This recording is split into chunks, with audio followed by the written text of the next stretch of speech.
पनडुब्बी में कैसे रहते हैं सैनिक और उनको क्या क्या समस्या आती है। क्योंकि दोस्तों, आप भी इस बात से सहमत होंगे कि एक सैनिक की जिंदगी बहुत कठिन होती है।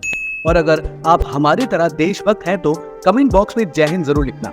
दोस्तों, कड़ी मेहनत के प्रशिक्षण के बाद, ट्रेनिंग के बाद, हर तरीके के मेडिकल टेस्ट के बाद जब एक बंदा सिलेक्ट किया जाता है सैनिक बनने के लिए और वो आर्मी, नेवी या एयरफोर्स में भर्ती होता है तो उसके आगे कई सारी कठिनाइयां आती हैं। क्योंकि कड़ी मेहनत तो करनी होती है, लेकिन अपने परिवार वालों से कई सालों के लिए दूर भी रहना पड़ता है। कई बार तो साल में 1 या 2 बार ही अपने परिवार से मिलते हैं। इन सारी समस्याओं के बाद भी वो कभी हवा में, कभी जल में, कभी जमीन पे अलग अलग किस्म की सेना के अंदर भारत की और भारत देश की और भारत के लोगों की रक्षा करते हैं। और दोस्तों, इससे भी कठिन परीक्षण और इससे कई कठिन हालात तो उनके होते हैं जो पानी के भी अंदर रहते हैं। जी हाँ दोस्तों, आपने सही समझा, सबमरीन की बात कर रहे हैं। आज हम बताएंगे कि नाविकों की जिंदगी कैसी होती है पनडुब्बी के अंदर। हमारे देश की सेना जमीन, हवा, पानी हर जगह से हमारी रक्षा करती है, लेकिन हमारे देश के कुछ सैनिक ऐसे भी हैं जो दिन रात जमीन या आसमान में नहीं बल्कि समुद्र के अंदर हजारों किलोमीटर नीचे से देश की सुरक्षा करते हैं। दोस्तों, ये वो नाविक हैं जो पनडुब्बी के अंदर हैं, महीनों रहकर देश की सेवा करते हैं।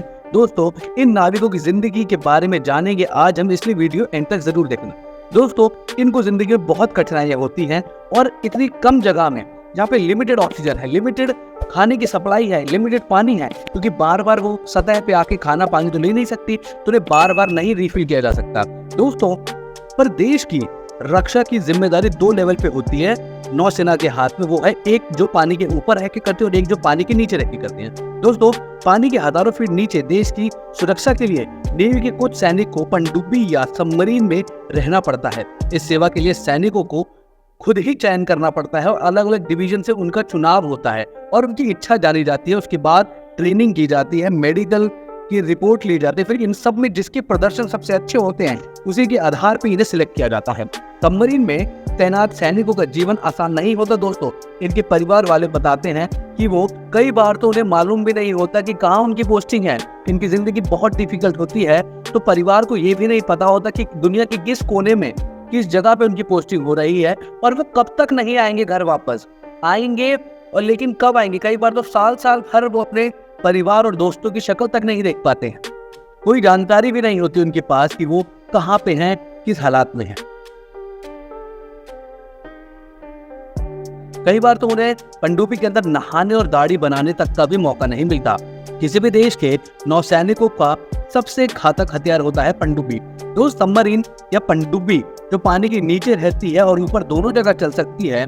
नाविकों के मुख्य काम पानी की गहराई में नापना होता है और वहाँ जो न्यूक्लियर वेपन्स हैं उनको संभालना होता है और दुश्मनों पर नजर रखना होता है। ये पनडुब्बी मिसाइल, रॉकेट लॉन्चर जैसे हथियारों को कैरी करते हैं और उसी से दुश्मनों का खात्मा करने के लिए पूरी तरह प्रशिक्षित होते हैं।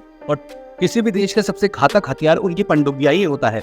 इसमें तैनात सैनिक किसी की नजर में आए बिना दुश्मनों के घर में घुसकर उन पे वार करके उन्हें तबाह करके वापस आ सकते हैं।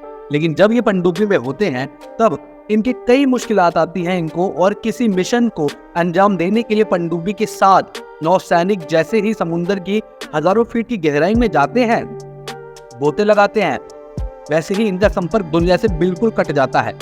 ऐसे मिशन 1 महीने से लेकर 6 महीने तक के भी हो सकते हैं। इस दौरान इनका कोई भी संपर्क नहीं होता बाकी दुनिया से, बस अपने कमांडर या चीफ के साथ ही संपर्क में होते हैं। उसके लिए भी इनको हल्का सा एंटीना बाहर निकालना पड़ता है सिग्नल कैच करने के लिए। जैसे कि हम जानते हैं, पृथ्वी पर 70% पानी है, समुद्र है, और समुद्र की गहराई में कहाँ जाके इनको दुश्मनों के ऊपर नजर रखनी पड़ती। और हर जगह चारों तरफ पानी से घिरे होने के बावजूद भी ये नहा नहीं सकते। इनको लिमिटेड पानी मिलता है पीने के लिए, और कई बार तो सप्लाई ना होने की वजह से इनको भूखे पेट भी सोना पड़ जाता है। सैनिकों के दिन और रात बहुत डिफिकल्ट होते हैं, तो मिशन के बाद पानी से बाहर आने के बाद नहाना नसीब होता है कई बार तो, कि जब जमीन पे पहुंचेंगे तब नहाएंगे। ऐसा इसलिए होता है क्योंकि पनडुब्बी में पानी की बहुत ज्यादा कमी होती है दोस्तों, और हर नौसैनिक को प्रतिदिन 3 या 4 पानी के मग्स ही मिलते हैं। और इस पर तैनात सैनिकों को डिस्पोजेबल क्लोथ दिए जाते हैं, जिसे 2 या 3 दिन के बाद उन्हें उतार के फेंकना होता है। इसमें एक खास केमिकल लगा होता है जिसकी वजह से बिना नहाए उनको कोई बीमारी ना लगे, उन पे कीटाणु ना लगे, उससे बचे रहें। सभी सैनिक सेम कपड़े पहनते हैं, तो चाहे वो अधिकारी हो या फिर साधारण सैनिक हो, पनडुब्बी में सैनिकों को सूरज की रोशनी भी देखने को नसीब नहीं होती, व्हाट्सएप इंटरनेट चलाना भी नसीब नहीं होता। इसके चलते जब वो सतह पर आते हैं तो सैनिकों को हाथ पैर में जकड़न महसूस होती है और कई बार तो वो बीमार पड़ जाते हैं। इतना ही नहीं, खाने की समस्या बहुत ज्यादा होती है। खाने के लिए बिना तड़के की दाल, रोटी, चावल और कम मसाले का खाना दिया जाता है। खाना ताज़ा नहीं होता, उनको पैक्ड फूड दिया जाता है जो कि टिन के डब्बे में बंद होता है। और दोस्तों, ज़्यादा धुआं भी नहीं उड़ा सकते, इसलिए बिना छोके के और कई बार बिना पका हुआ खाना ही खाना पड़ता है। और वो ताज़ा नहीं होता, कई बार तो महीनों पुराना खाना उन्हें खाने को मिलता है। जब भी पनडुब्बी समुद्र में जाती है, साथ में एक डॉक्टर भी जाता है और सारी दवाइयाँ भी अंदर मौजूद होती है, ताकि अगर किसी भी सैनिक की तबीयत खराब हो तो सारा इंतजाम अंदर ही हो और उसे बार बार पनडुब्बी को सतह पर लाने की जरूरत ना पड़े।